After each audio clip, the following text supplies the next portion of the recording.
I pledge that I will serve you with integrity and humility, and I will work day in, day out to deliver for the British people. The UK has a new Prime Minister. Rishi Sunak, a former investment banker, takes over at a time of big financial and economic challenges. What's unusual is that less than 2 months ago, Sunak actually lost an election within his party to get the job, but his rival, Liz Truss, resigned. I cannot deliver the mandate on which I was elected by the Conservative Party. And only a few years after starting in politics, Sunak became the first person of colour to lead the United Kingdom. Here's a look at how he rose through the ranks of the Conservative Party.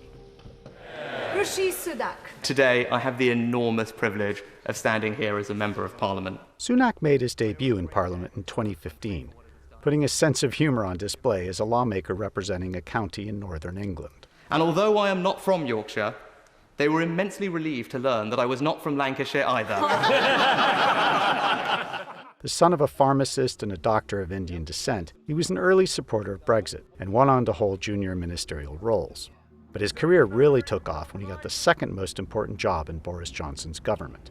Sunak, who holds an MBA from Stanford and has worked for Goldman Sachs among other places, became the UK's Treasury Chief. How do you feel about taking over in these circumstances? I'd like to make a comment. Delighted to be appointed, lots to get on with. And he immediately came into the spotlight, overseeing the government's response to the COVID-19 pandemic. I can announce today an unprecedented package of government-backed and guaranteed loans to support business to get through this. He announced a large spending program.